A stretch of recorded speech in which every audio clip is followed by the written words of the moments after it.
Ladies and gentlemen, welcome back to another episode of the Midgar Minute podcast. I am Chris, joined as always by my lovely and faithful co-host Nick. Nick, how you doing this evening? Jesus. This evening is going so very well. I'm having a great time. I'm excited to talk FF7 as always, and I'm very excited to talk about today's topic. Yes, and I'm very excited to not talk about Before Crisis this week. Yeah, you know, at the end of the day, there were some good nuggets in there, but definitely the weakest of the compilation. Hey, I'm happy to be moving on, and I can't wait for the Ever Crisis version of it. Yeah, well, that's probably the next time you'll hear us reference that. Yep. But it won't be the last time you hear us reference the Mosey Gang. Oh, that might have been the smoothest transition in the history of the show, but please carry on. And who are the Mosey Gang? I hear you asking at home. Well, the Mosey Gang are the lovely, lovely folks that contribute as low as $1 gil or dollar, or whatever the current exchange rate is these days, a month to us to keep this show going and showing their lovely support. And those lovely people are Scott, Kyle, AJ, Danny, Kevin, Jillian, Brienne, Matt, Sam, Charlotte, Cameron, Garrett, Dan M, Ryan, Petros, Matt M, Tyos48, and Colton. Thank you guys so much for your lovely support. And if you, dear listener, would like to be added onto that list of people and support the show, you can find in our episode description, in our social descriptions, we got links there for stuff. And if you do like to contribute, you can gain access to our Discord, where we are now in the last week of every month having a dedicated game/chill night. And we try to do other things, but we have now finally, after a year and a half of doing this podcast, we have finally decided to have a dedicated day for that, where we at least one of us is going to be, or both, if you're lucky, we'll be hanging out in the voice chat, and you can talk to us, and we'll play games or just talk FF7 or random stuff. And if that sounds good, like I said, we got links in our bio, in our social medias, and in the episode description as well. And with that out of the way, let us talk about the subject of today's episode, which is something we had alluded to in the previous episode, which is Sephiroth, Genova. Who's in control? Who's really doing the do? This seems like a conversation that, much like the shipping wars, hasn't ended since day one. I see, and I guess one thing we could do is kind of let the audience know where we stand. I know I come from the camp of, I know it's a mixed bag. Who has more pull over the other? I'm unsure. But I think both sides make great arguments, and I think that's what's going to be fun about exploring today's episode. Yeah, and I think as far as my stance, which, I mean, we have sort of briefly touched upon this question in prior episodes, but I think I have been a little bit more intrigued by the idea or the possibility that Genova is more in control, or at the very least, like Sephiroth is kind of there, but like the Sephiroth that we see in Remake and Rebirth going forward is not the Sephiroth, right? Like, and there have been, like, I've shifted so many times back and forth between how I feel about it, but I still like the idea of, there's some stuff going on outside of my apartment. I'm like, what's going on? That Sephiroth being there, because I'm of the belief that the Sephiroth that we see in Remake, right, all the versions that we see, or Cloud sees, really, because I was under the impression that Sephiroth was not even there at all, and that it was entirely in Cloud's head. But as we see later in Remake, he does show up when everyone's walk right down that catwalk from Genova's tube, right? And then everyone can see him. And then we also still learn, even after all that, and he, stabs Barrett and kills President Shinra and all this stuff, that we do see that it is just another one of the clones. So I'm thinking, is that who is that? Is Sephiroth really there? And then what I've eventually landed on is that all those Sephiroths that we see over the course of the game are not actually Sephiroth. They're just like him, possessing these, failed clones, or these, failed soldier copies of him or whatever. And that we actually, for real, see him at the end of the game, at the edge of creation. Even at first I was like, is it only just with him and Cloud talking at the very end, or is it that we fight him at the end of Remake, the whole big fight there? And I do think that everything, once we cross over into the, edge of creation or whatever, what do they, there's another name that they call that area when you go into it. The singularity. The singularity, yeah. Yeah, once we enter into the singularity, that Sephiroth that we see there is like the Sephiroth that we've seen, theoretically, the one that we saw even in Advent Children, which I think that's the version of him that is persisting within this singularity, which honestly, now that I have said that, it honestly makes me feel like, because when you think about Advent Children, that's kind of still, like, the whole thing is that Sephiroth isn't really there, right? Like, that is, well, he is, but he like possesses Kadaj. He's able to manifest himself through both Genova and Cloud's fear of him. Yes, which through Genova, Kadaj, and Sephiroth, and Cloud's fear. Right, which, Kadaj was a Sephiroth clone, right? Or at least made from his cells or whatever. He could just hold his Mako. Which is very interesting considering what we literally just said about all these other clones that we have seen in Remake, because it's the same process, I think. Like, thinking about it now is that's kind of what's been happening. Like, we've already seen this in Advent Children, and I think that's the same thing that's happening here.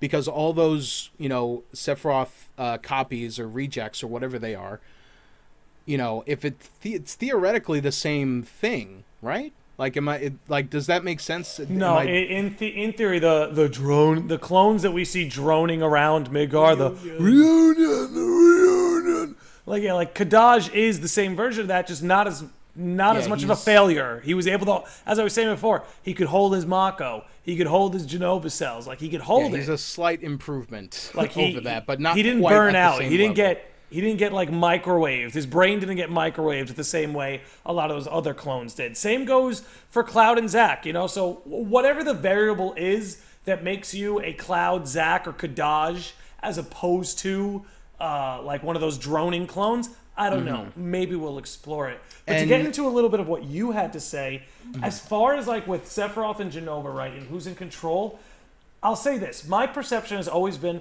there is no like Genova character. There's no conscious sentient I think we can both being, agree on that. Exactly. There's no conscious sentient being sitting at the helm like making these decisions for Sephiroth. I like that concept of Genova to me does not exist. Like, there is a corporeal form of Genova that is Correct. in the tube, but that I don't think that thing, It's whatever not a that is, brainchild. it's not actually what Genova is, right? Because I mean, obviously, I think Genova can exist.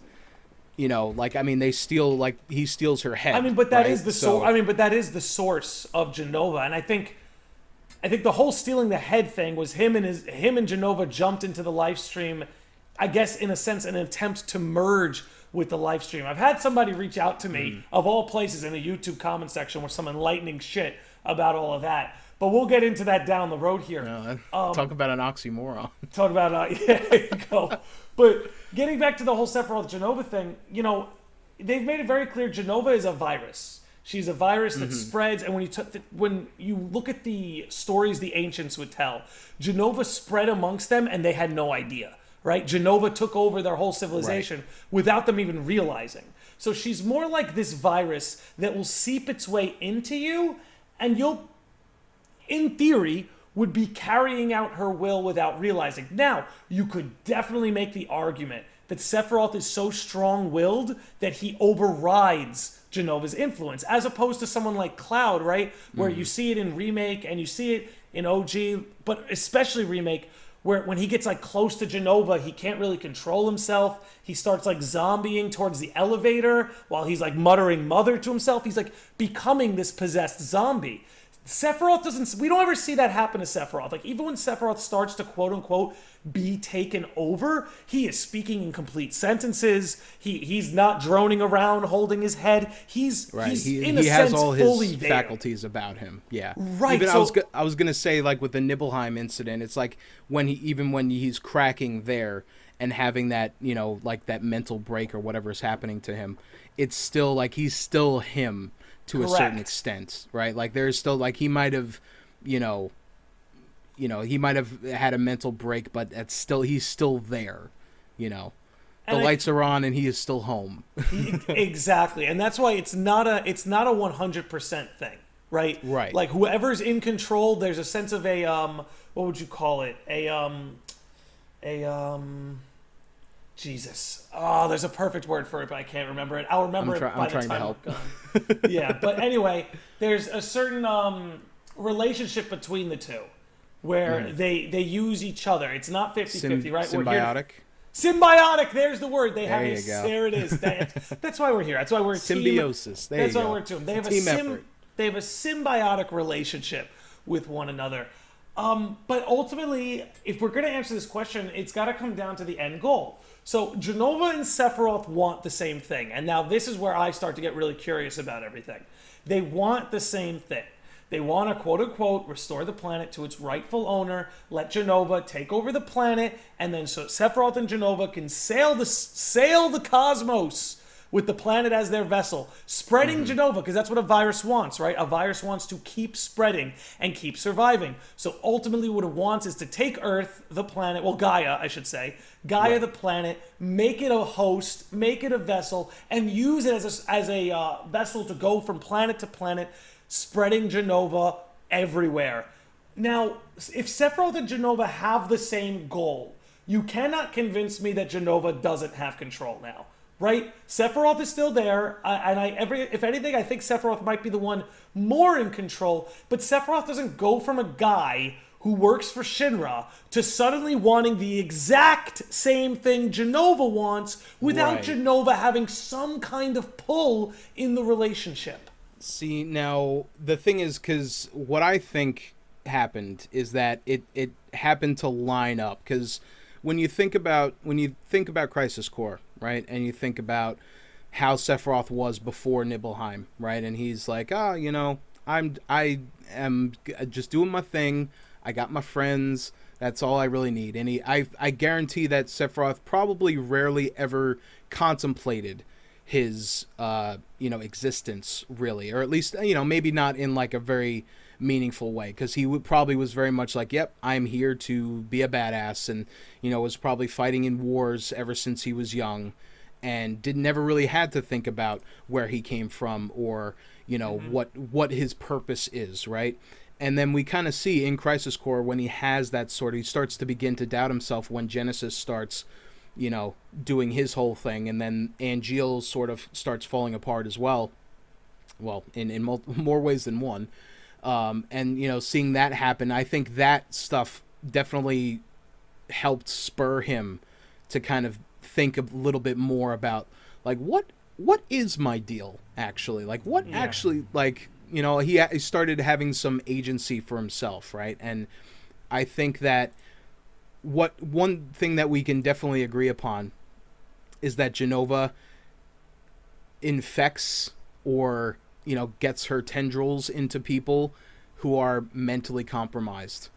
And yes, she she preys on that. She preys on that. And what do we know about soldiers?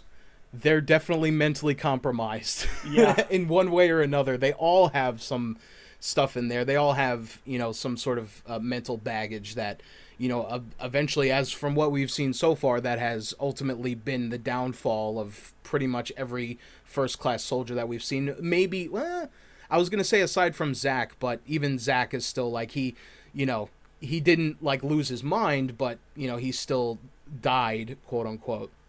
being himself.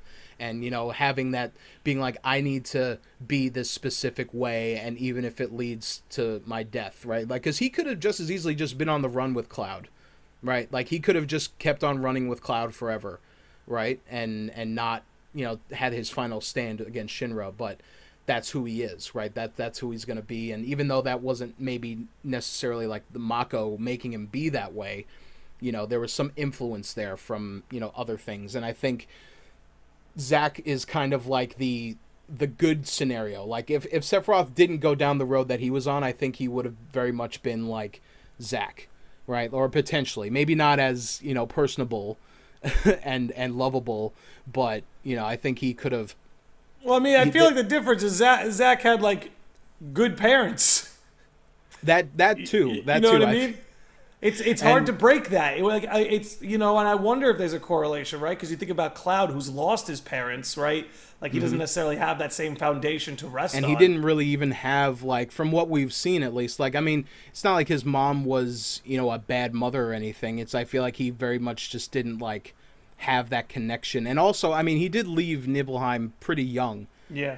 To enroll in the Shinra military or whatever. So, he probably, he was a pissy kid. He was like, I hate you, Mom. I'm going to go and be a soldier and blah, blah, blah. I never had that chance to develop that relationship with his mom. And it kind of, and then I think of like, oh, well, Angeal killed his mom.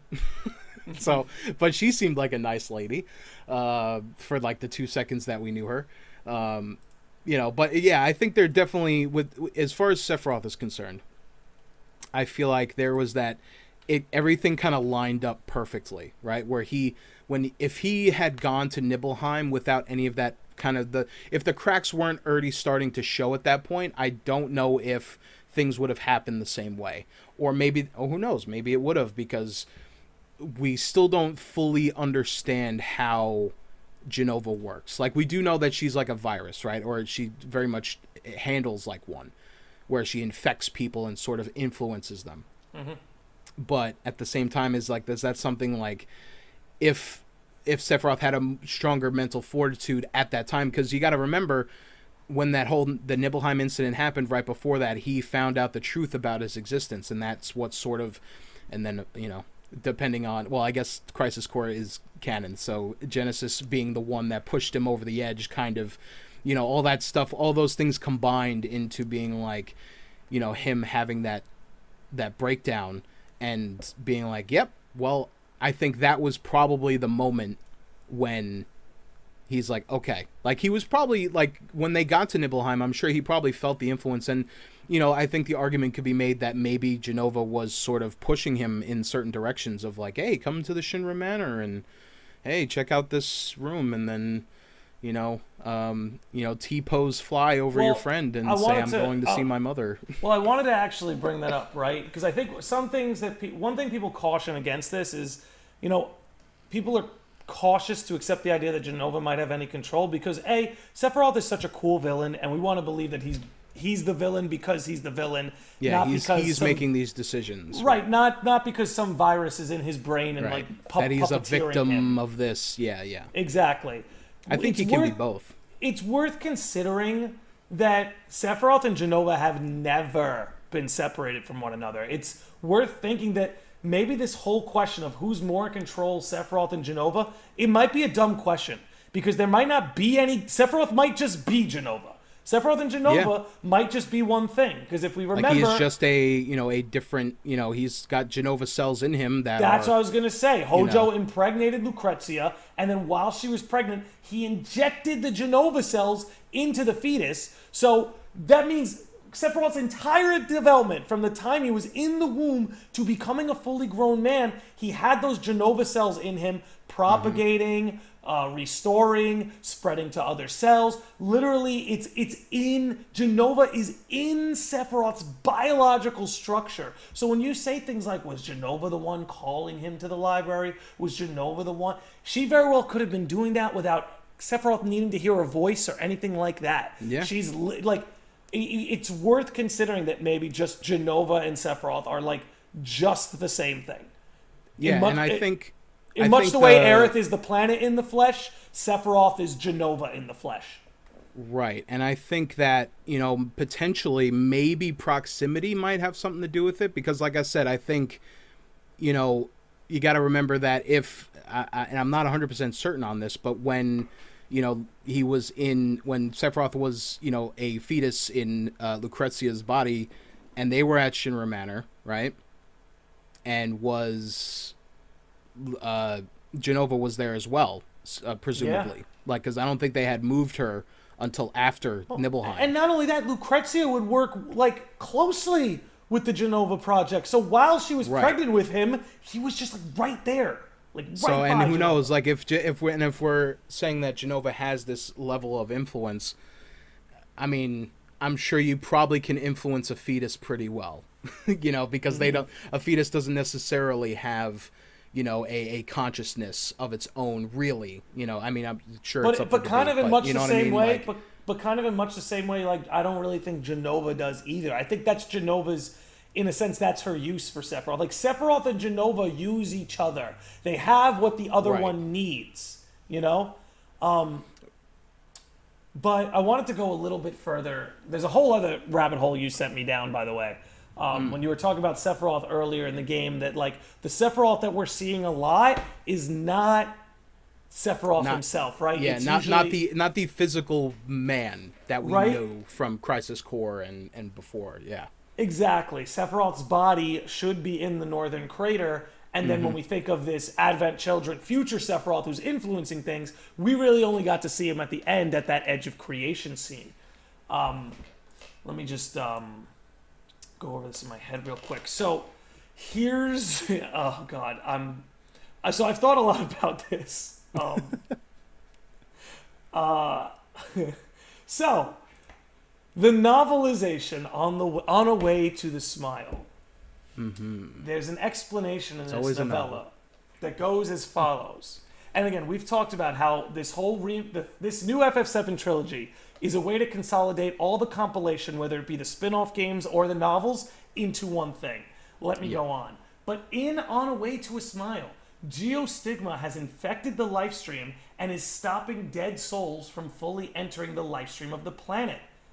So this is where Aerith and Sephiroth, according to the novel, this is where Aerith and Sephiroth are able to maintain their consciousnesses, and apparently it's referred to as Lifestream White and Lifestream Black. So here comes the next level. Here comes the next level. You ready? Do you remember when we reviewed Last Order, which, for those who don't know, Square Enix put out like a 30-minute anime episode about the Nibelheim incident. And every time we've seen the Nibelheim incident, there's something different about it. But this is one of the more, if I'm not mistaken, if not the latest interpretation of the Nibelheim incident, it's one of the latest interpretations. But in this one, Cloud doesn't chuck Sephiroth into the lifestream. Instead, Sephiroth, with Genova's head, jumps in willingly. Now, when we know through On a Way to the Smile that Geostigma has infected the lifestream, suddenly we start to see maybe this is what's going on here. Maybe Sephiroth took Genova, jumped into the lifestream, infected the lifestream with Geostigma, keeping souls from entering the lifestream of the planet. And if we recall, Jessie Raspberry has a theory about this, that this is what's happened to her dad, that her dad is trapped between the real world and the lifestream and can't move on. So I'm wondering, is that what's happening with Aerith? Is that what's happening with Sephiroth? Is that what's happening with Zack and Biggs and everybody else? Does it all come down to this? Is this how Sephiroth and Genova were able to sort of merge? Is Genova infecting the very lifestream of the planet? And was that the consequence of Sephiroth and Genova being chucked into the lifestream in that way? Now, because I literally, as we were having this discussion, I was like, do we ever actually get like an explanation of what the Geostigma is? Like, because I'm thinking about it, because I'm like, oh yeah, like obviously it's some, something. Isn't it the cell? It's the cellular degradation. So, and that's the thing now, because, when you think about it, like, okay, like obviously that would infect, soldiers and anyone who has Genova cells in them, right? But then as you were describing that, I just quickly brought up the Geostigma Final Fantasy wiki page, and was sort of being like, I had this sort of moment of like, oh yeah, because at the end of OG, when the life stream sort of washes over the planet, right, to save it from Meteor, yeah, that would, everyone is then sort of being physically washed over by the life stream.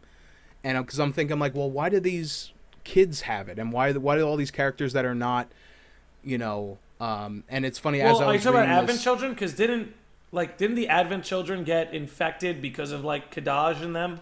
Like they kind of brought them to the water. And, that's the thing, is that a lot of them did end up, they were initially like exposed to it. And I was reading here on the wiki page that it was, I love that it was, Geostigma was originally called the Midgar Pox. And was that's funny. Oh my referred to as such by people who didn't live in Midgar, because it was it was mainly people in Midgar that got the Geostigma. And then, as we know, because of, they were being actively sort of indoctrinated with it. Mm-hmm. But basically what I was trying to get around to is that, it says right here that the Geostigma, also known as the Sephiroth gene, and Genova's mimetic legacy. Yeah, there we go. I was like, because you had just mentioned about him and Genova falling into the live stream during Nibelheim, and guess what? That probably did it. That probably had something to do with fucking up the live stream, and would eventually culminate in what we see in Advent Children, and that sort of that struggle between the planet and, the planet / Aerith and, Genova and Sephiroth, and that's something, that struggle that we were kind of saying before, that sort of transcends the physical sense, right? Mm-hmm. Whereas it becomes more of like a ethereal sort of thing, and kind of like this next level thing, where I think that's kind of where we're at now in terms of Remake, especially if Remake is theoretically taking place after Advent Children, which we still don't know about that whole thing yet, but within the singularity at least, whatever that is, whatever that little pocket dimension is, where this Sephiroth, or whoever it is, this, Sephiroth, or this visage of Sephiroth, is operating and trying to do something, which we're not entirely sure of, and I constantly think back to the Rebirth trailer, and it being like, so yeah, I was thinking about the Rebirth trailer, and how it's even brings up that, like, what is Sephiroth's endgame, because we don't know what that is yet, and like whatever Sephiroth is in Remake, like we know that he's up to something. He's acting very like he's very specifically doing things in a certain way. He's sus. Because yeah, exactly. We don't know, because if we think about it, like Sephiroth, like if his goal was to basically like restart the timeline, right, and make sure that he wins like unequivocally, then why wouldn't he just kill Aerith, kill Cloud, kill everybody? Keep in mind, Chapter 2, when you first meet Aerith, motherfucker shows up and just pauses Aerith. Just pauses her. Yeah, and taps her on the shoulder. Yeah. And it's paused. Like he could just decapitate her if he really wanted to. Yeah, and if he can manipulate the timeline, the old Hitler theory, right? Mm-hmm. Why not just kill them as babies, and be done with it and be like, yes. Well, the question becomes, what does he need them for? Right. Like, because there's a thing where, it's very specific. And, I often think about those moments in Remake where he is talking to Cloud and saying, even when you first see him in, was that Sector 8? In the very, like, the first chapter of the game.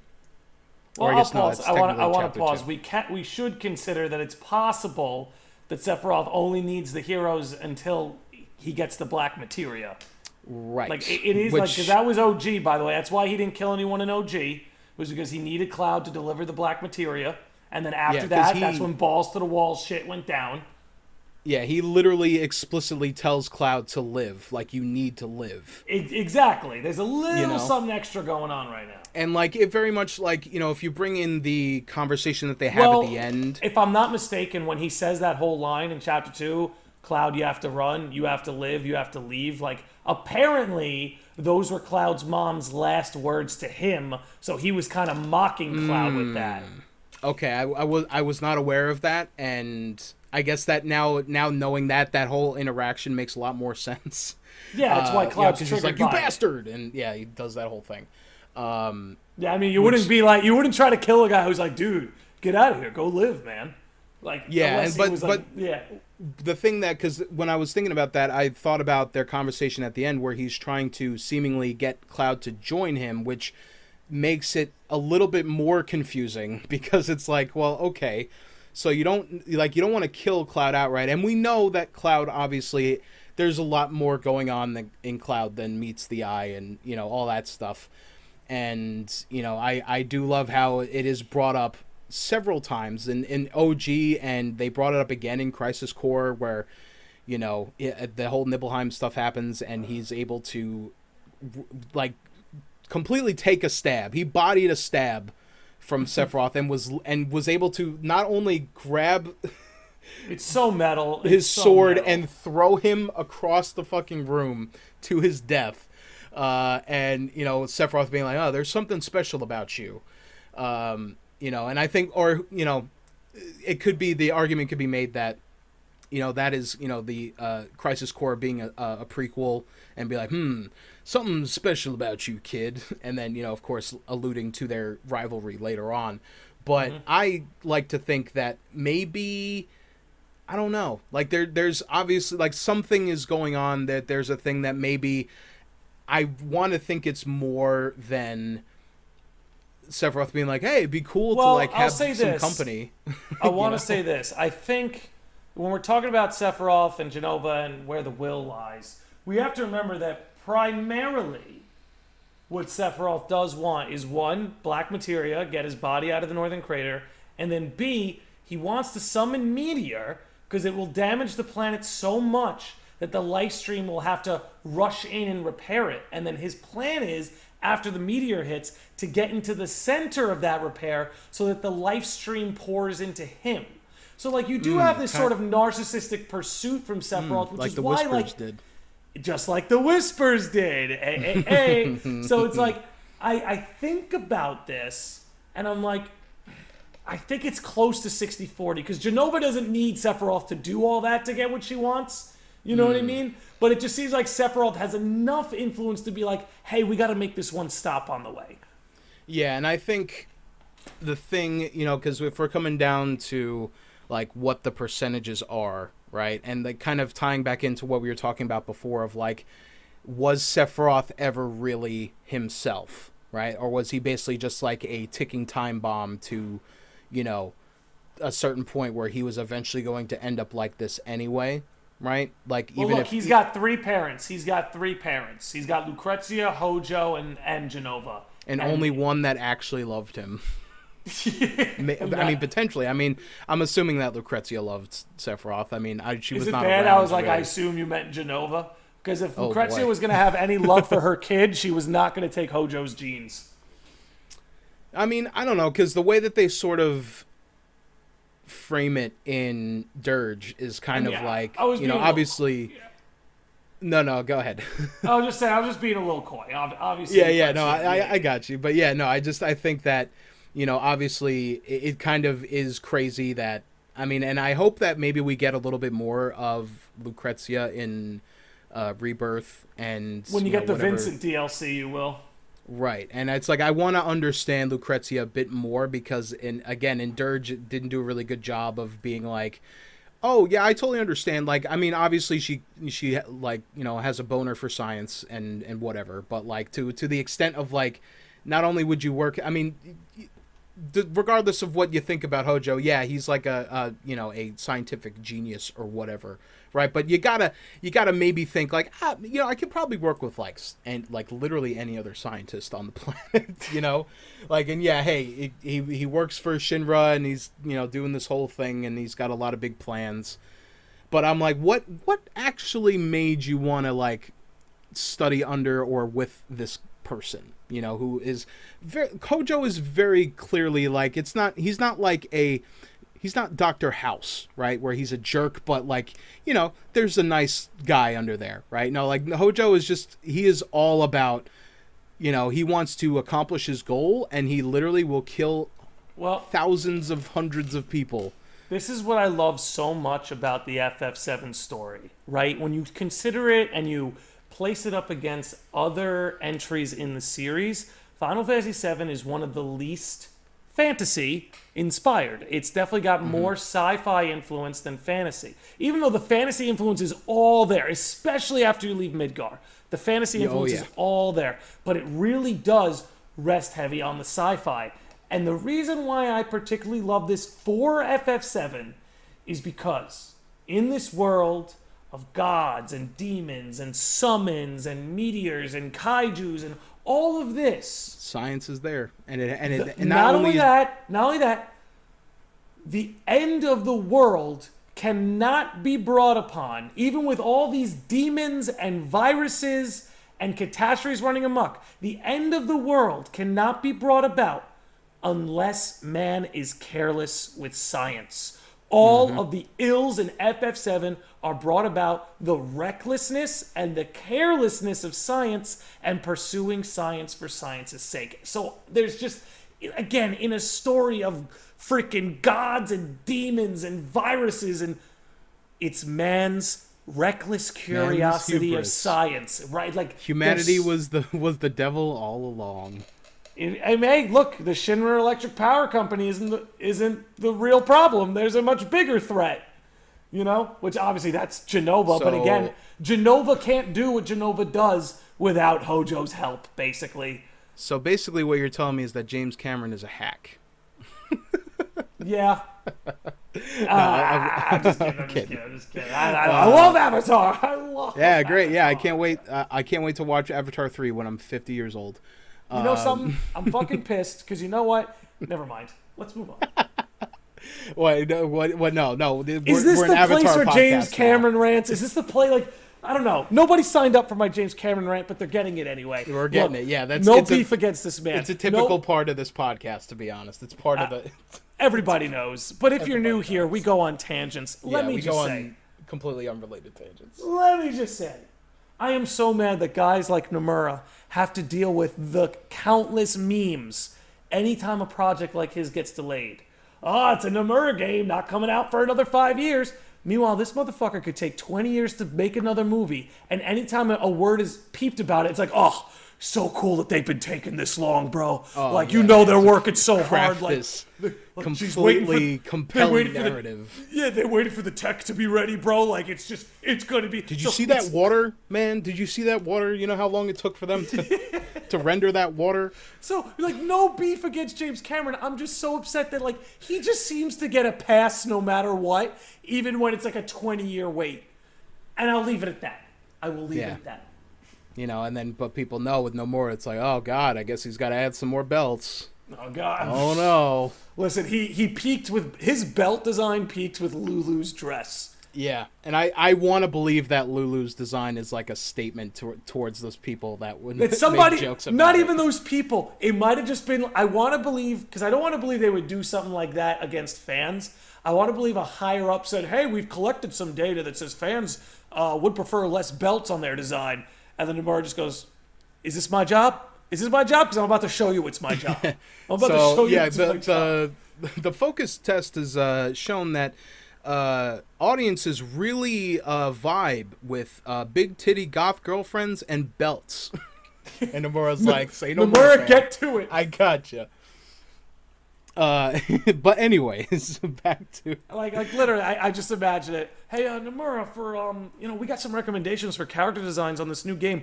We need big titty goth GF with tons of belts. Can you do that? And you're just like, there's bird shit in the woods, bro. Like, way before those things were in vogue. He, say what you will about Nomura, the man's got his finger on the pulse of what the fans want. Yes. But anyways, back to, I don't even remember where we had left off, but yes, so Sephiroth and him taking over everything, right?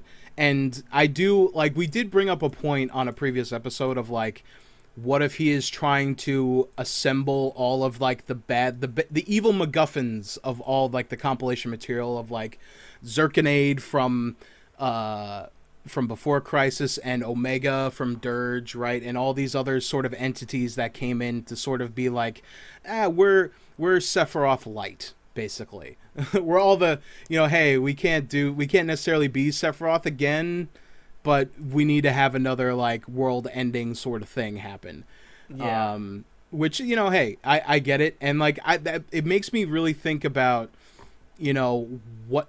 I still think that Deep Ground is going to play into things. I think Vice is going to become more of a actual threat. And, I mean, ultimately, I could totally see, like, Sephiroth just, like, absorbing Vice and kind of doing the opposite of what has happened to him in these other instances that we've seen him. Like, maybe we'll never see, like, Kadaj and Yazoo and all those other guys. But they will be, I mean, well, depending on who you ask, technically we've already seen them in the Singularity as those shade things that you're fighting before you fight Sephiroth at the end of Remake. Which I think is a really cool idea. I also am like, yeah, I think it may just be like, it could just be like, hey, here's reflections of Cloud, Barret, and Tifa, that are in this thing. But I think it's also kind of a cooler idea if it is those guys. But yeah, I could totally see Sephiroth if we're thinking that Sephiroth the man is his own separate entity that has been sort of corrupted by Genova, and that is who we're seeing at the, in Advent Children and everything that we've seen in remakes so far. That, and he has this agency and he has this plan, right? This unknown plan that he's building up towards, right? Of like kind of, and I do agree with, the Black Materia thing, and like he probably has to play along, it's like, someone playing an RPG for the second time with like different branching paths, right? Where it's like, oh, you got to play the game normally up until a certain point and then you can make the weird choice, right? But we've already seen things sort of, with the whispers and all this other stuff, that everything is starting to break already. But even then we don't know to what extent that is. Like, is that happening concurrently with what's happening with everyone else, or is it a pocket dimension? Is it an alternate? Is it a multiverse situation? And I feel like a lot of our sort of theories for this are very heavily reliant on what it actually is going on. But I don't know. I want to believe that the Sephiroth that we see is him, but I also like him being sort of a construct or a, just like a sort of thing of like, hey, you know who this guy is, and that's how, I think of Genova as, having, even though she is, or it is a virus, having this sort of consciousness about it, right? Because it's something that, is that form of Genova that crash landed onto Gaia, right? Is that Genova, or is that just another being that has been infected by whatever Genova is, right? And Genova's like this whole other thing that we don't even know, like, because that stuff has really been interesting to me to think about, of like, what are like Genova's true origins? Like, we all just assume that it's that being that we see in the tube, right? And that we're like, okay, that's what it is, and she's got her brain sticking out and everything. But when you think of like all this stuff that Genova's capable of, I'm like, I don't know, man. It seems more on the level of something that like I could totally see Genova being, something more ethereal and more not like just like, oh, this is just a really super powered individual that has all these, abilities or something. You know what I mean? Well, I have to say, I am agreeing with you, right? Because if we retrace Genova, right, she's the calamity from the sky. She crashed onto Earth. She's basically a viral alien, an alien virus, we'll call it. Crashed onto Earth, propagated her way through the Cetra, And basically that led to their downfall. So here's the thing. We're talking about something powerful enough to take down the Cetra.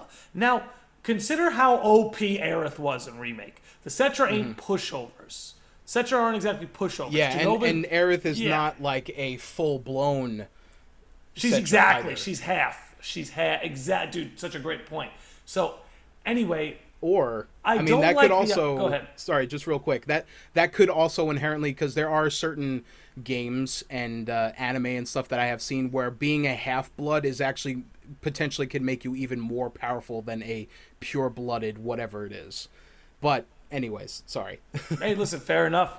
We await the lore on that one, Square. But with that said, so as we know, Genova was powerful enough to take out the Cetra. We know the Cetra ain't no pushovers. And there has to be a level of her power that's in play, right? Because personally, I don't like the idea that an alien virus can crash land on Earth, can propagate and take out an entire civilization, can maintain its survival over thousands of years for society to build itself back up with a new species, by the way. The Cetra and the humans are two different races in this story. So it was there for the collapse of one civilization and the buildup of another. So it persevered through all that time. And you're going to tell me, like, and again, it's not a knock at Sephiroth. Sephiroth's super powerful, but he's a human baby, right? Like, at the end of the day, like, he's a human baby between Hojo and Lucrezia. You know, correct me if I'm wrong, Lucrezia is not an ancient, right? Ifalna was the only ancient left. Yeah, as far as we know, until we hear anything about that. Ifalna was the only ancient in their custody. You know, it wasn't like that. So Sephiroth is a human baby with Genova cells injected into him. So I don't necessarily like the idea that this thing is so powerful it could travel through space, crash land on Earth, destroy an ancient civilization, survive until a new civilization shows up, start to seep its way into that civilization, and that a human baby injected with its cells can take the wheel and be in full control of this virus. To me, I don't like... That's the part where it kind of all falls apart for me. Right, and like, just like some people don't want to... As cool and as powerful as Sephiroth is, I mean, his power is because of Genova and the cells, right? And the Mako cells, too. Right, but yeah, I definitely agree that, like, it definitely seems like Genova, and it's something that just occurred to me while you were saying that, is that, you know, we see Genova as, you know, this female body, right? But it never occurred to me, because I was just looking at, like, pictures of Genova, and I'm like, there's a whole, like, that female body is coming out of, like, a thing, right? Yep. So I'm thinking that Genova, or whatever Genova may be, is like, you know, kind of like a parasite, like an amoeba, right? And it crash landed on Earth and maybe took that form of that woman, and that is, you know, because, like, oh yeah, people love big titty goth girlfriends on this planet, so that's the form that it takes, right? And it kind of, you know, does sort of lean it into sort of the more viral sort of thing about it, is like it's very much trying to. And hey, maybe that's how it was able to take control of the Cetra and fuck all that shit up, because, oh, you know, you're just a random girl that we found lying on the road somewhere. Of course we'll take care of you. And then, you know, then Genova, well, I think more of it is they became, just like with like Shinra, I think more of it is they became infatuated with the abilities that her cells and her being. Well, I'm saying that I feel like, because we're kind of talking about what Genova is, right? And that it not necessarily could have been just like this, you know, alien lady that came down and was doing all this stuff, right? I think maybe Genova as like an entity was maybe just like, I don't know, like a tiny little like slug monster, you know, that can transform itself into whatever. And kind of, I was making my way to being like, oh, well, that just kind of ties into what we were saying about having influence on people. And, you know, what we've seen with Sephiroth and Remake of, like, yeah, it's using Sephiroth as a sort of, be like, hey, I know because I'm Genova and we're connected by the whole cells and all that stuff and the Mako and everything, that this is what you fear the most, right? Mm-hmm. And this is something I'm going to use Sephiroth as, you know, that's your curse or whatever it is, right? Your nightmare, whatever, right? Or there's something if people if you've watched Stranger Things, it's kind of how Vecna operates, where it's like I know the mental anguish that you have, and I'm going to manifest it in a way that is very specific to you, right? And then maybe uses that, and especially if you're injected with her cells, or take a Mako bath, and which I think is sort of a lesser intense version than getting directly injected with the cells.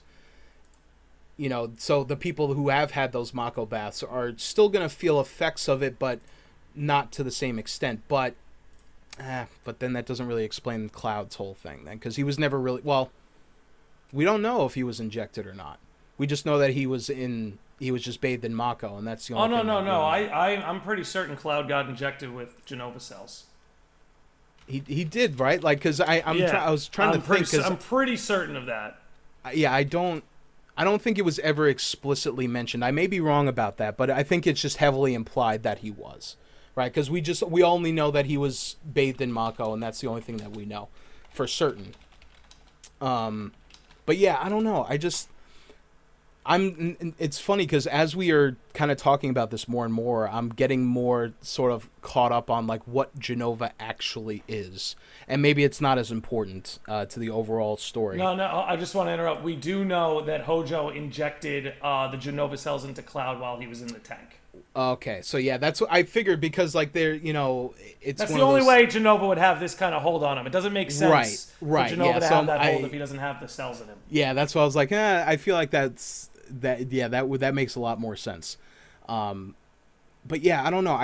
Because we still, like, in a general sense, we don't really know much about Genova, really. It's a lot kind of just told from other people, and being like, oh, this is what the history, this is what the texts say of what, the Cetra thought it was, and, they, it's, of course, as history be sometimes, especially in a fictional world, it's very vague, very like, she fell out of the sky and stuff happened, things happened, it was very bad.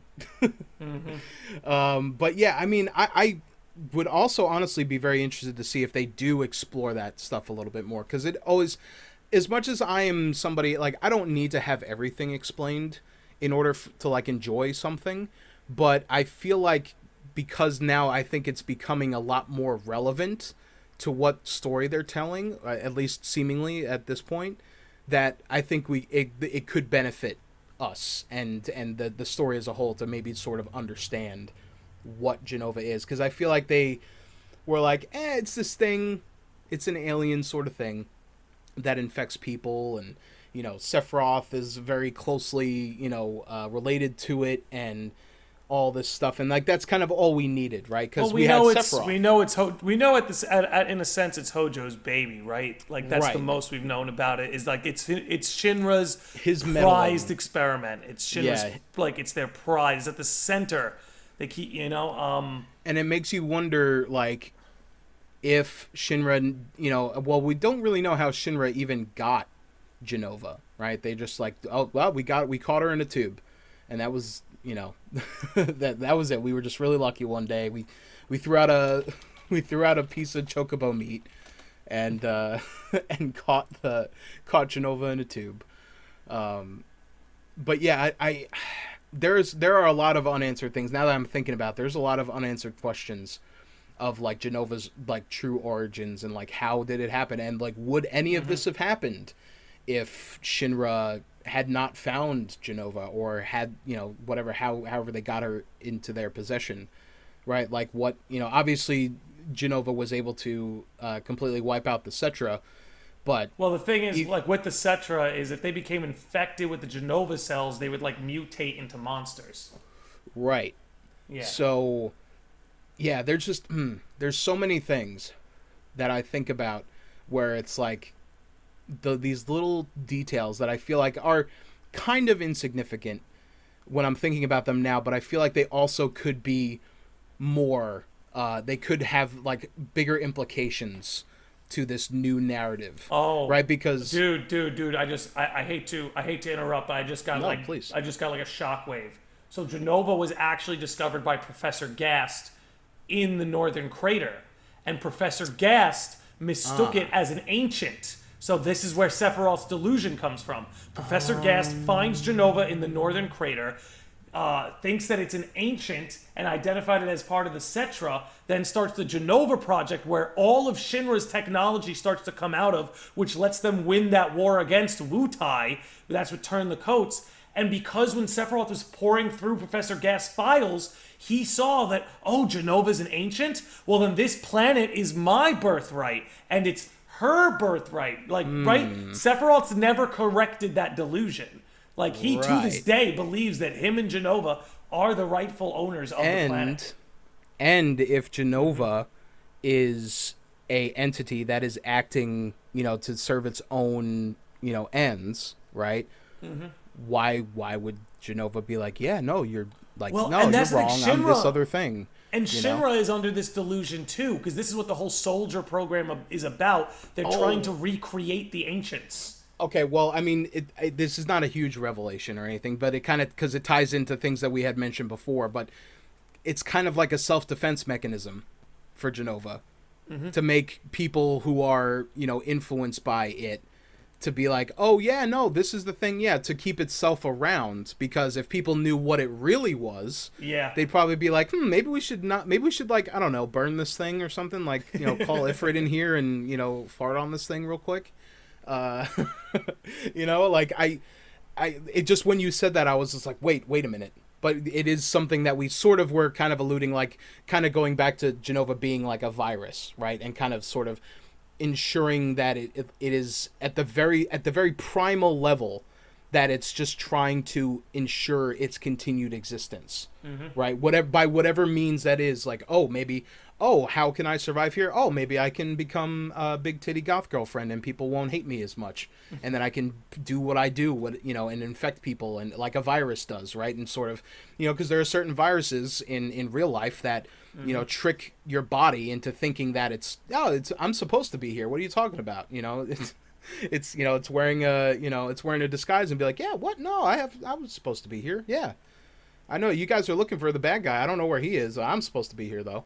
So like maybe Genova just is like a sort of, alien virus or something that, is able to propagate itself through people or other, living things, and, be like, oh, okay, this is, like, say if, I don't know, if it landed on a planet filled with squirrels, it would be like, oh, this is such a bad analogy.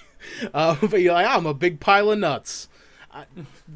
I should have pulled the cord on this before I even said it. But you kind of get what I'm saying though, where it's like it takes. I feel like I think Genova might have looked like that when she crash landed.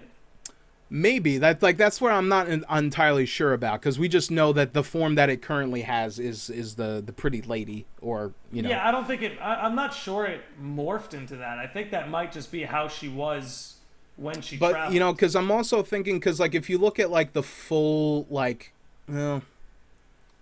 or like, because I don't know how much of this, because it has that plated armor that it traveled in, right? Like if we recall the plated armor that was like suited for her. The kind and as I'm looking at like the model of Genova, I'm like, I don't know how much of this is like Shinra technology. Like it looks like she's standing on top of a heart, and then there's like curly stuff behind her, and it's like, is that part of her? Is that Shinra technology? Is it a mix of both? I'm not sure. So it's like, it's definitely like, I think I am probably getting too hung up on the minutia of like what, like the the physical form of Genova doesn't really matter, as the compilation material and the games have sort of shown us, is like, it doesn't matter if it's like a full body. It's like all you really need is the head, and even then, in Advent Children they just had like a slice of her pinky or whatever in that jar, or whatever, the slice of her head. So it's like you don't really need. Like, that's the thing, is I don't think it even needs that full thing in order to be, like, whatever, even if that main body or whatever of Genova didn't exist, I still feel like it would still be, as long as her cells are into in Sephiroth, in countless other soldiers and stuff that are dotted throughout the planet. It's like one of those things where it's like I feel like, and hey, maybe, kind of like what we were saying, it's more of like an influence sort of thing. And that's why I think that Sephiroth, getting back to the point of this episode, Sephiroth, and who's in control, right? Of like, is it Genova or Sephiroth? And I do think that it may not be like a 50-50 split. You said earlier that it was like a 60-40 split. I'm also kind of in that line, but at the same time, I feel like it's not like it's not as easy. Well, Sephiroth again. There's no such thing as a Sephiroth without Genova, right? Right, Sephiroth and that's the thing. Genova. It's like they've become one, right? So it's like when we're talking about Genova, we're talking about Sephiroth, and vice versa. Ultimately, at the end of the day, at this point, ultimately, yeah. As far as what we know at this point. That's how, at least how I see it, and I think that's how you kind of see it as well. Of like they are the same thing, right? Like there's symbiotic, not really, as we put it. Yeah, exactly. And it's like it's not like there's a physical like corporeal Genova body and a physical corporeal Sephiroth body, but at this point in time, they've joined and become one thing. Whereas I feel like, Sephiroth is like conscious. Like I don't think Sephiroth is just like dead and like it's Genova's like the real mastermind. Sephiroth is there. Sephiroth is there. That is for sure. Yeah, I think Sephiroth's, the lights are on. Yeah, and I think Genova is just, for lack of a better term, sort of amplifying himself and has given him all this power and all these things, but also a lot of knowledge and things like that where she has sort of augmented his existence in a way. That's what she does, by the way. That augmentation. That right, is like what kind of she bringing does. it back to the whole virus thing of like she's not like it's not like Genova's not like a thing with its.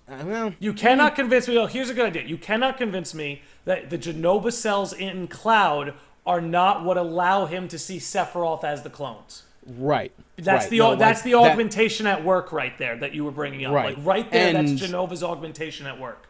Yeah, the debate, at least for me, is like, well, okay, is that Genova doing that, or is that Sephiroth doing both. that? Right? It's both of them. And I think that's just the answer. It's both. Yeah, and that's that thing is that maybe the actual answer is that it is both.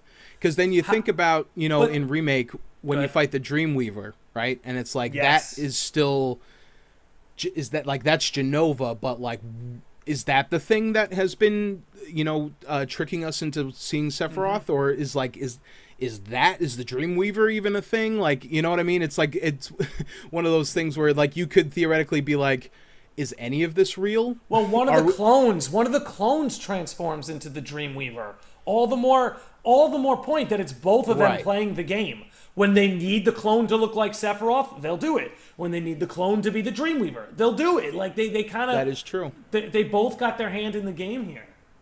I had for a slight second had forgotten that at the end of that fight you realize that it's just another one of the clones that falls over and goes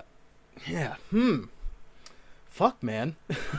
Like I'm in a mental deadlock with myself right now where I'm like, what do I think? Because I feel like as we talk about it more, it's evolving kind of like a virus would. I think I still like I don't want to go so far as to say that Genova doesn't have any sort of like agency or like ulterior motives, right? Because obviously it does.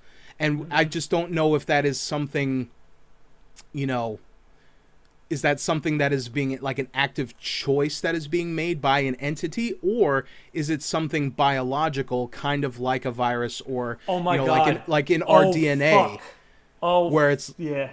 Oh God. No. What did I do? You finish your thought because it sparked an idea in my brain. No, that's thought. my thought is finished. Okay, so here's a lot. I've got a lot to unwrap. You sparked a lot of ideas. I'm gonna try and get through them all. So one, when we're talking about who's in control, Genova or Sephiroth, well, what we know is Genova knows she's not an ancient, right? Genova knows that, but Sephiroth doesn't. Doesn't. Which so there's not complete transparency between the two, for starters. Two, Right. when we consider Genova and her ability to subtly influence, you have to ask, well, when Professor Guest basically concluded that she was an ancient, did Genova have anything to do with that conclusion? That's and when, what and I'm when thinking. when you think about Shinra's plan to discover the Promised Land, you have to ask yourself, is that What is their evidence for the Promised Land even existing? That, and how do we know that it's not Genova that wants to go to the Promised Land? Because she wants to infect Maximum the ancients. infection. She wants to kill the ancients, the Cetra. She's all about the extermination of the Cetra. So she, like Shinra, would have a desire to go to the Promised Land. Now, Wow. so just more evidence for Genova's ability to maybe subtly intervene and influence the people around her.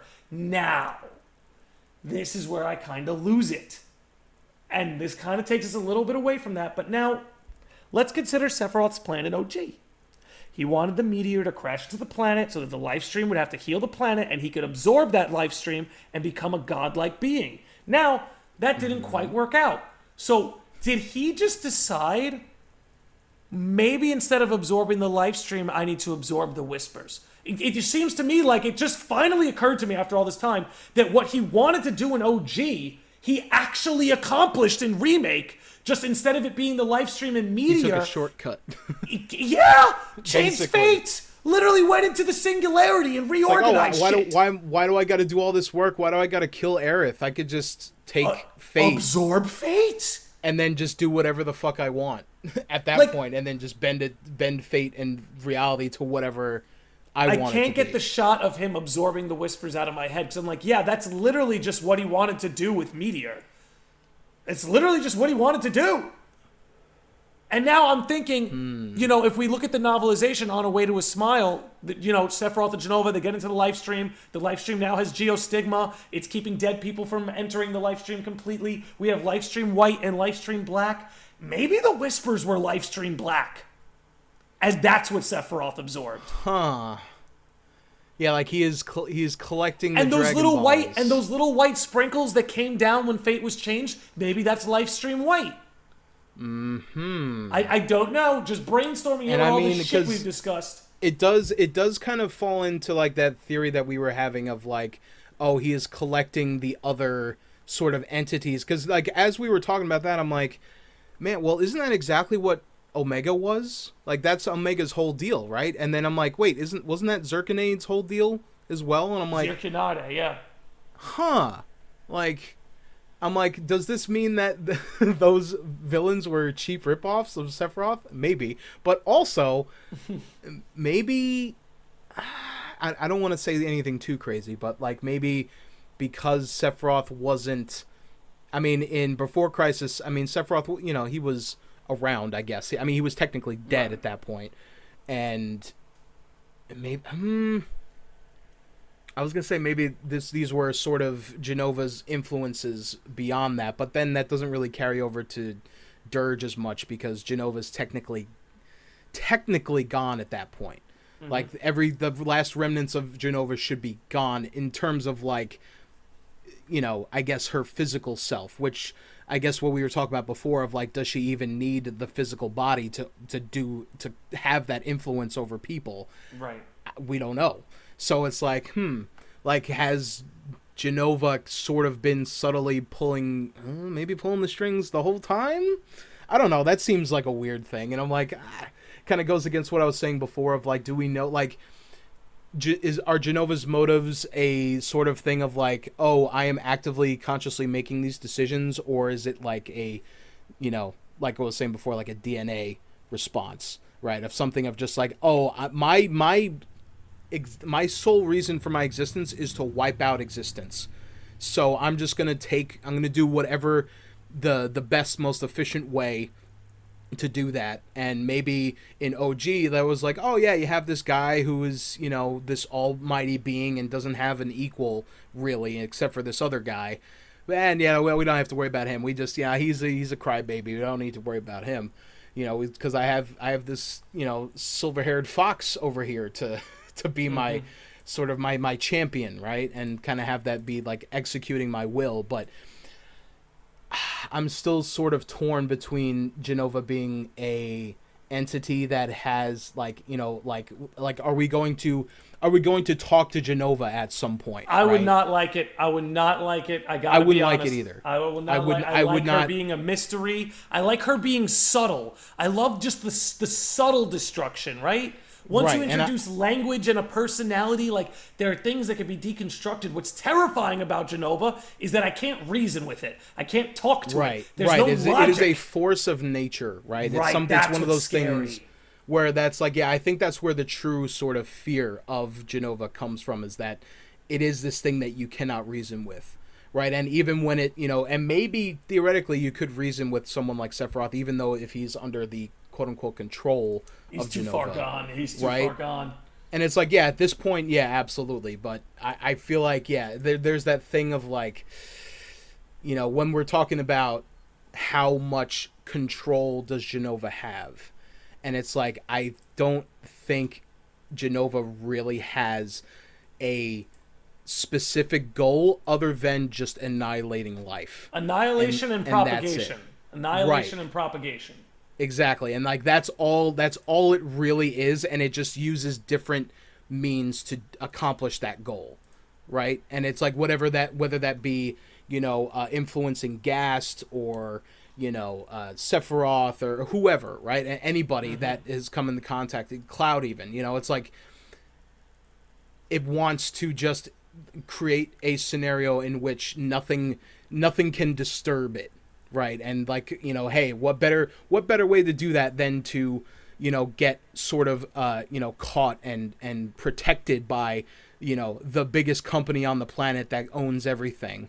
And then also the step beyond that of being inside of an entity that is the most powerful being on the planet. You know what I mean? It's like one of those things where it's like, if you really think about it in that way, like a lot of these things make a lot more sense, of like Genova just being kind of like how we were saying before, just like a virus or I only say virus really just because of like there's really no other term I could really think of to sort of, because it displays a lot of virus-like qualities in the Right. infecting people and propagating itself and doing these sorts of things, and is not necessarily like a being that is making those decisions, but is something that is just like, like nature. If you look at nature in reality and like all the crazy shit that happens in nature, that is like, is there, and like why people think that a god exists, because, how could all these crazy little, details and things that, no one, did someone tell this, I don't know, this bug that it can do this thing? Like, did somebody design snakes to be like, oh yeah, you just, take off your skin every once in a while and have new skin? It's like one of those things where it's like, is that, or, is that science? Is that nature? Is that, it's one of those things where like, I mean, I'm not saying that Final Fantasy VII is trying to be like a, nature versus religion debate or anything like that. But I feel like it's one of those things where Genova, absolutely, because Genova is being treated like a god, right? And sort of this god-like entity to Sephiroth and to many other people. But I think it's really just, I mean, it is more of I don't want to say a natural thing, because we don't know necessarily if it is a natural thing, because who knows? It's alien. It's alien. It could, it could have been, maybe there's another planet somewhere in the solar system that, because again, the world of Final Fantasy VII, no one's been to space. No one knows. No, space got canceled, bro. They canceled the fucking space, and maybe. And why did they cancel the space exploration program?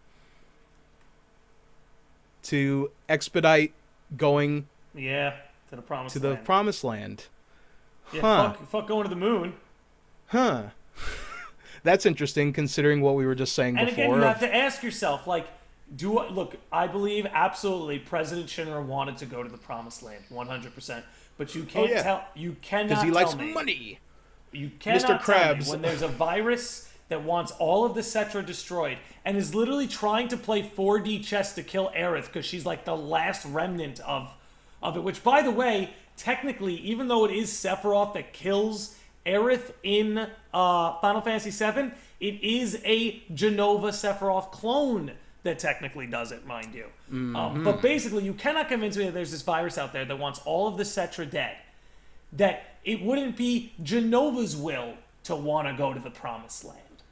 Right, You know, because it's it's like, oh, you guys are just like the, you know, It's you like, guys are again, like the, okay, what are the odds? pilgrims. Okay, what are the freaking odds? Okay, where's Genova stay? At Shinra. Okay, what are the odds that both Shinra and Genova want to go to the secret land of the Cetra? What are the odds that they both want that? Okay, what are the odds that both Genova and Sephiroth want to take over the planet and use it as a vessel to travel the cosmos? It just seems like whoever cozy up next to Genova ends up with the same end goal. Yeah, and wants to, do things, and like, depending on your level of connection, I guess, with Genova, whether you, I mean, because that would imply... And also, Shinra's killing the planet, right? By sucking up the Mako. Of course, Genova would like that. It's like, hey, yeah, you guys are all right. Yeah, I can hang out with you guys. Y'all, we have similar, we have similar goals. So yeah, like, the enemy of my enemy is my friend, sort of thing.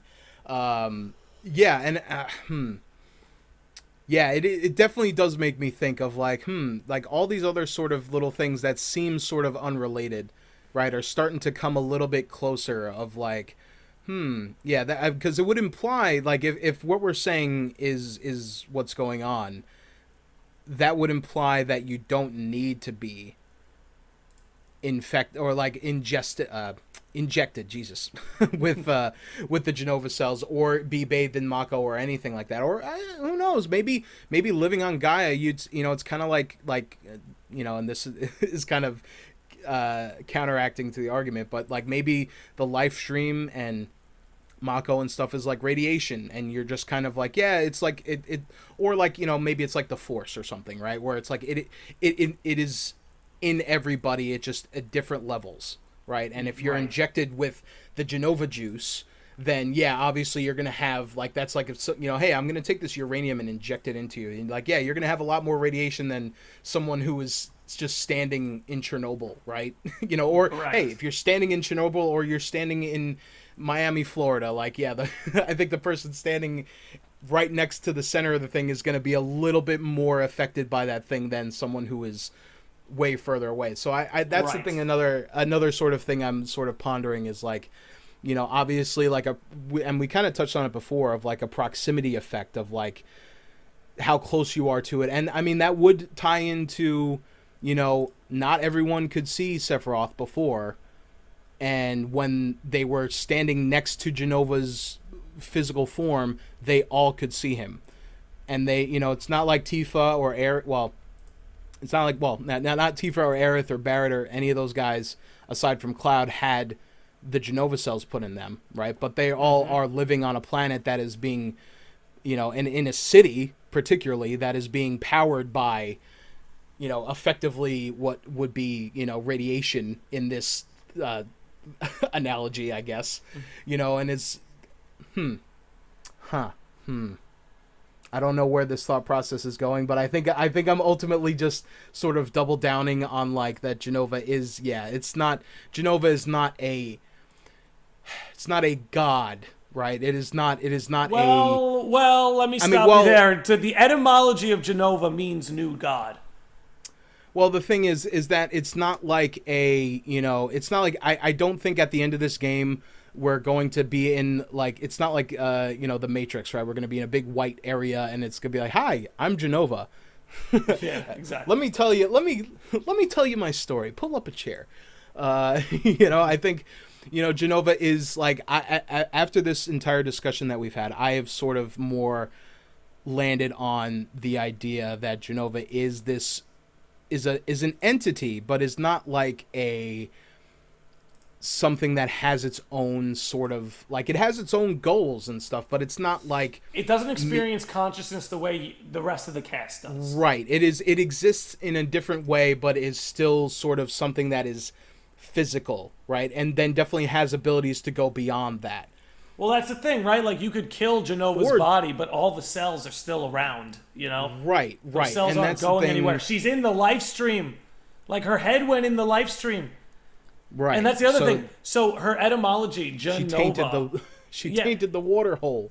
Well, it's interesting, right? I'm wondering if this is where it's going, because so Genova, Nova means new, and Gen could either mean God or gene. So her name either means new God or new gene. So you have to wonder if the struggle of what's going on, because like, look, if Jenova's in the live stream, there's no purging her out of that. There's probably no way you're gonna purge Genova out of the live stream now that her and Sephiroth jumped in like that. Maybe what needs to happen is like, kind of like what the planet's doing with plastic. It kind of needs to evolve. Its biology needs to evolve to incorporate.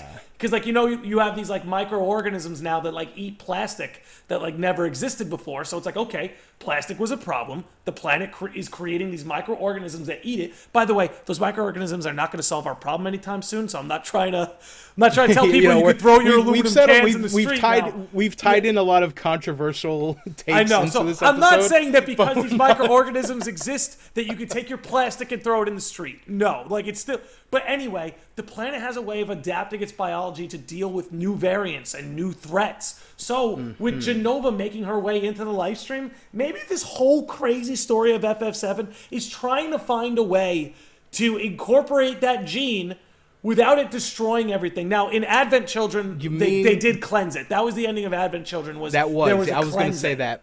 But yeah, what I was going to say, because as we were saying, I'm like, you know what? I feel like there's a part of this that we weren't considering, and it had hit me. You mean like all that stuff that happened with Genesis? Hey! And all the stuff that happened in like all that entire storyline in Crisis Core of like the cellular degradation, and that hey, Sephiroth is the only one who doesn't have it. Because it's part of his biology. Because it's part of his biology. He was injected to him as a fetus. I'm sorry. because I'm like, wait a minute. Have we been like just like tiptoeing around this big old fucking elephant in the room, man. And I don't even know it? Yeah, like because I feel like there's something there that we just like the dots are not connected in a way just yet based on the information that we have, but I feel like because when we take into all the other stuff into consideration, especially the Genesis stuff, which I feel like is going to end up being a lot more important into the story that is going to be told in the future. That I kind of maybe I have to re-look up some of that Crisis Core stuff, because I'm like, you could think of it like, oh yeah, just the cellular degradation, and they did bring up the cellular degradation in Remake, so that is a thing that is meant, like they're carrying that detail forward in this story. So I'm like, because because Genova then is like, okay, because Sephiroth then is just the perfect host for Genova, right? And then maybe that's what Genova's been looking for this whole time, is like the perfect host, right? And like the Cetra couldn't handle it, and this is why I have to believe she might even have some influence on Hojo. Like take Hojo for example. Right. If I'm absolutely in Hojo, if I put myself in Hojo's crazy mind, he was like, Lucrezia was never his wife. Genova was always his wife. Sephiroth isn't him and Lucrezia's baby, it's him and Genova's baby. When Sephiroth was born, he mentions when he would ask Hojo would tell him, "Oh, your mother Genova died. Your mother Genova's dead." He has no concept of Lucrezia. So like to Hojo, this was a guy who's always married to his work, and he's had this obsession with Genova and everything, And I actually think what Hojo wants to do, he wants to breed Aerith with Sephiroth. I actually think in the original it was about breeding Aerith with Red 13, but in retrospect that really doesn't make any sense. But if you listen to his dialogue carefully in Remake, he's like, he wants to breed Aerith, and then what's his next thing? And this is before he knows Cloud is in the building, mind you. He goes, "I wonder if I could arrange a face-to-face." Well, no, isn't that after Palmer's like, I saw Sephiroth wandering the halls? So what I'm saying is he only has a concept of Sephiroth and Aerith in the building. Before he knew Cloud was in the building. Yes, before. So he really only had a concept that Aerith is in the building in captivity, and Palmer told him Sephiroth is walking around. So he says, "I wonder if I could arrange a face-to-face." Now, How does he do it? He guides the party to Genova and then goes, and thus the hypothesis is proven correct. Oh, okay, yeah, all right. Because I'm thinking, I'm just thinking, I'm like, okay, because they were trying to recreate the Cetra from Genova's cells, right? That's what Shinra was trying to do, and that Sephiroth, Genesis, and Angeal were the first three to get that dosage, right? And obviously we know what happened to Angeal and Genesis, and then Sephiroth was the one where it took, right? Yep. So we were talking about Genova having this sort of like, I want to be, I want to find the perfect host. Well, hey, there's no perfect host on this planet, but I could push someone to maybe create one for me. But then it's like, all right, well then how? God, I love how the longer this conversation goes on, like there are times where I'm like, oh no, I feel pretty concrete that this is how I feel, and then I'll think about something else and then be like, I don't like that. Okay, then how much agency does Genova have? Like, is it something where it is like making these specific choices, right, and like fully understands how the world works and things like that, and uses those means of this established society and everything already to do its thing, right?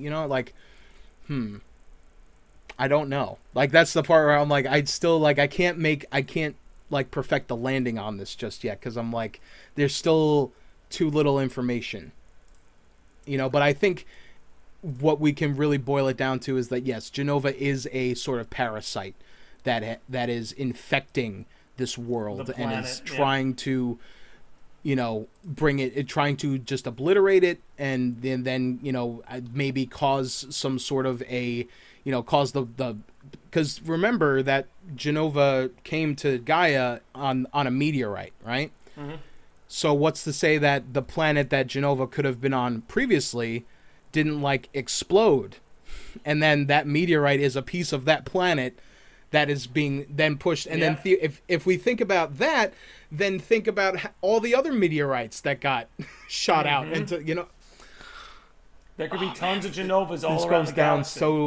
This goes so deep, and then why would I want these creatures to go explore the rest of space when I'm the one propagating myself throughout the rest of the fucking galaxy? And who knows, maybe in Rebirth and whatever the third game is, maybe we will sort of see that, and be like, oh yeah, maybe Genova is like a much larger problem than we had already thought, and of course we're gonna think that it's a big problem here because we live here, right? But it's like, oh no, the implications of Genova are more far-reaching maybe than we have originally considered, because this was a very hyper-localized sort of event that is happening here. Mm-hmm. Oh, fuck. Yeah. I'm sorry, I'm like, I got my head in my hands right now, and I'm just rubbing my temples. And I know, because there's just so much to digest and consider. Literally, as we discuss one thing, and then that leads into something else, and I'm like, man, how far down does this shit go? And I think as of right now, it is infinite, because we don't know. Yeah, it doesn't stop. We don't know where it leads, so it's like I don't know, man. But I think we can definitely agree that Genova is a parasite of some description. We don't know how advanced. And to ultimately answer the topic here, it's a symbiotic relationship. We can make our guesses about what percentage one party's in control over the other, but we know that both parties have some influence, and as of right now, it's up. We'll find out. I'm certain the FF7 trilogy will shine some light on this. Yeah, I think if we wanted to at least maybe tie a bow on this as it is right now, I don't think that Sephiroth is this unwilling participant in any of this. He's obviously game for all this stuff, and he was like we were saying at the top of this episode, he is game for all this stuff. This is what he wants. He's down. Yeah, he's down. And it's is he being And amplified? by the way, it would make sense. Being amplified. That's the other thing too that's worth considering. Remove Genova, it would make sense that Sephiroth would want this to an extent. Considering what he's been through. It does make sense. Yeah, because if you do take Genova out of the equation, right? And everything happens still the same way, of him learning his true, he was created, in a lab, to be a certain He's a lab thing. rat dog. Right, exactly. And like, and any other pieces of fiction out there where that has been the case, those characters don't really handle it too well when they find that out. No. Most of the time they're like, I'm kind of angry and spiteful and bitter. And, oh, you also happen to made me, in the process of doing this, made me like this super powerful being that no one else can stop. So, Good luck, what they man. say about power. They say about absolute power corrupts absolutely. So, I don't, as much as we, had an idea of like, maybe potentially Sephiroth could have been a good guy, right? Like at the end of the day, but I don't think so, actually. Like, I mean, of course there are like infinite possibilities, right? But at the same time, like He was we screwed were from saying, the beginning. yeah, take Genova out of the equation. I still think that Sephiroth probably would have snapped, and like the Nibelheim incident You would get have rid of occurred no matter Genova. what. You get rid of Genova. He gets injected with Mako cells as a fetus. Right. All that It's stuff's still gonna still- go down. Yeah. Yeah, like he has been genetically engineered to become like this, super weapon basically. And yeah, like that never ends well. So, I think, I think it was fun to think that like have the idea that Sephiroth is, a victim, right? And that, he's, been sort of I can fix him. yeah, he's been I can he's been fix him. he's been influenced by this malevolent entity that is taking control of his poor little damaged brain and making him do all these horrible things. But it's like, nah, I think that is just him, and he's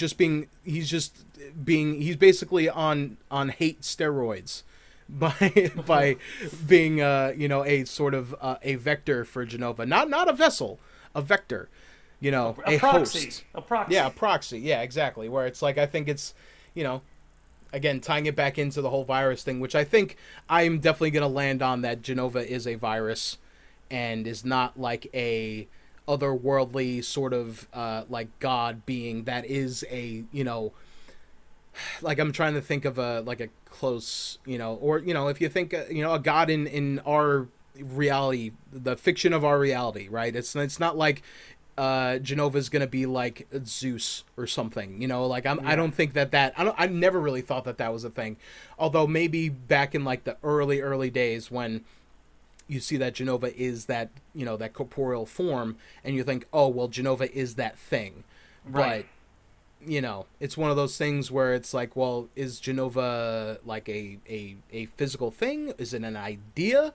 Is it a, you know what I mean? It's like one of those. It is. I do not think that Genova is like, yeah, it has a corporeal form, but I don't think that's where it ends. And I think we've always kind of had that opinion of like, Genova, it reaches beyond like the physical reality of this At world. least beyond our perceptions of it, Right, and or who our knows? character's perception of it. Yeah, maybe they will explore that stuff later. Maybe, when we see Bugenhagen in Rebirth, and he'll maybe go into more of that stuff, because I'm also interested to see what they're going to do with that stuff as well, because I do, as great as FF7 OG is, I do feel like there was not like they told you a lot of lore, right, about like the past and stuff like that, but it was all very hyper localized to what was happening, right? Yeah. And how it like was directly affecting. And now I feel like, not that we need sort of tangential stuff as much, but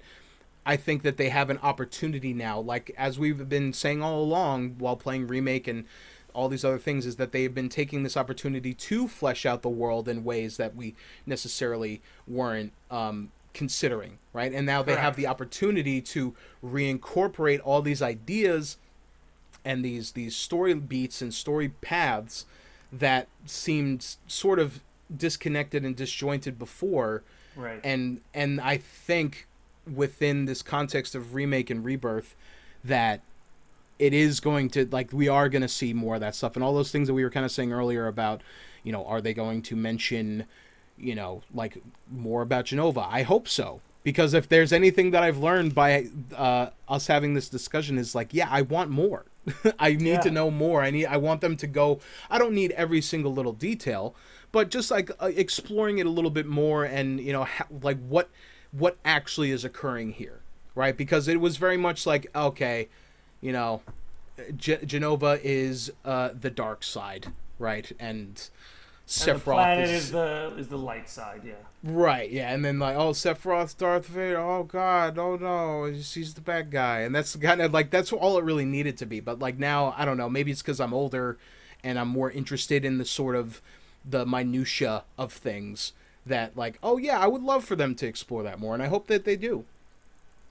But yeah, I think Genova, in terms of like getting down to the, the headline of this episode of who is in control, they both are. Symbiotic. Like you're saying, symbiosis. That's the best we could give you. Yeah, and today, that's who like, knows? Maybe in 2 or 3 years we have this same conversation and we could be more definitive about it. Yeah. When Rebirth comes out and we play it and beat it, and hopefully, and who knows? Maybe we'll get other trailers. Maybe that will hint towards things and stuff like that. But I am very curious to see. Like, I would love to come back to this idea in a like post-Rebirth world and see what it's like. Yeah, and see, and honestly, I would love to, after Rebirth comes out, and if, because we'll probably do many other theory videos in the build-up to Rebirth coming out. I would love to revisit a lot of those. Yeah, that'd be sick. With all that new information that we're going to get, and be like, how on the money were we, and how far off were we on most of them? And probably, the latter is probably more likely, be honest. Yeah, let's just be honest. Yeah, we're not Maximilian, we can't, I'm trying to think of, what's that other, Nostradamus. Yeah, we're not, there you go. we're not gonna predict everything here, but it would be fun if some of the stuff that we had talked about ended up being, true, but I guess we'll have to see. Only time will tell. And I mean, I don't know. At this point, I don't know where else this episode can go. So I think we've covered just about everything we could on this topic. Yeah, and the only other thing I would say is that if you're still listening at this point, let us know. I want to know, and I'm making the call to action for the people in the Discord.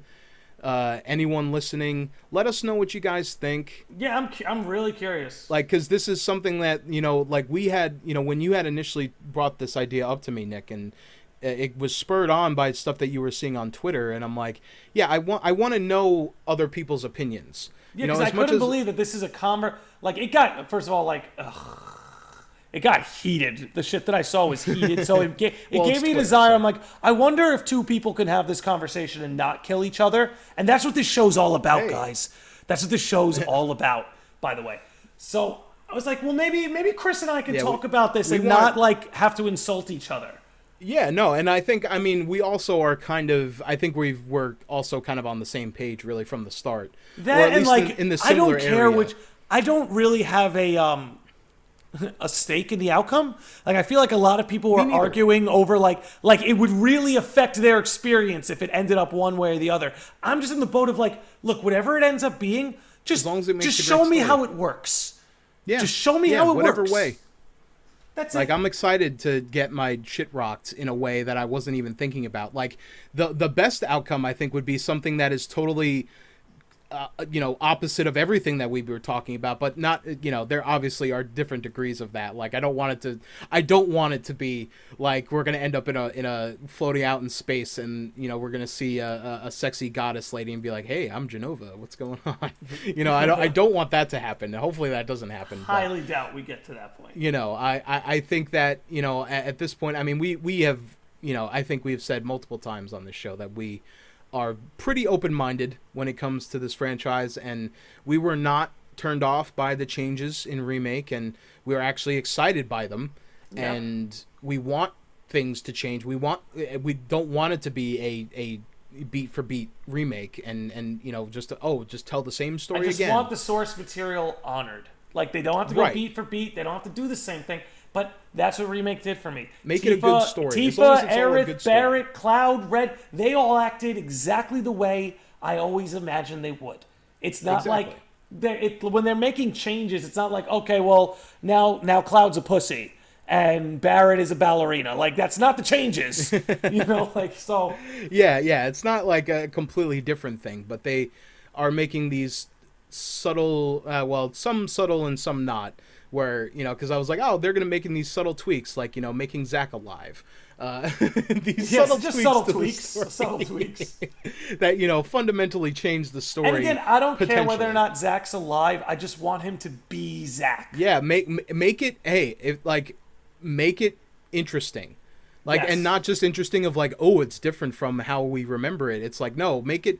I want Zack being back to be like a thing that is like, okay, I see why they did this and went down this road.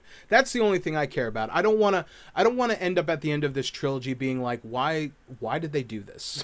Why has any of this been done? Like, why didn't they just do a beat for beat remake? Yep.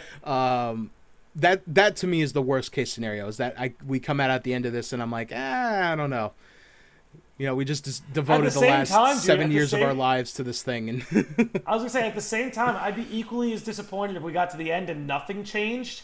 And I'd be like, okay, so then why did you make me kill Fate? Right, yeah. So what they was all gotta that find other that stuff? middle ground, dude. They got to find that middle ground. Yeah, and based on what we've seen so far, it seems like they're doing that pretty well. And I would say so far so good. And Integrate did a lot to help them. Not that Remake was anything bad, but Integrate made Dirge cool. That was a big deal for me.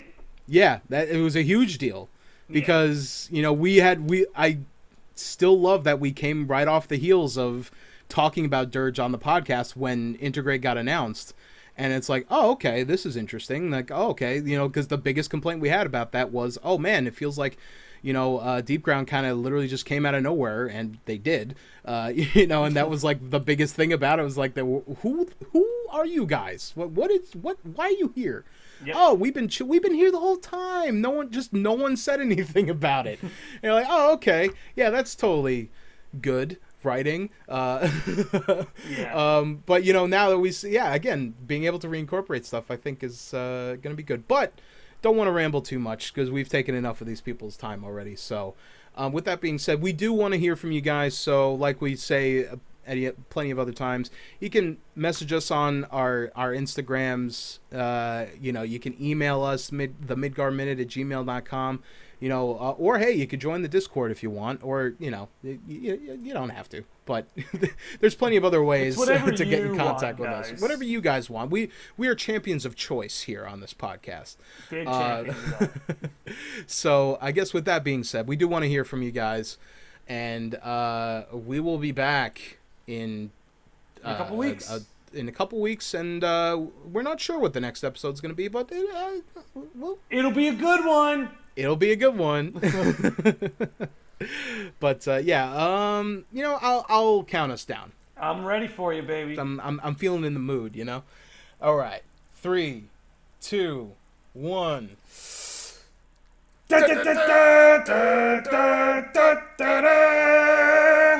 Ooh, lightheaded after that one.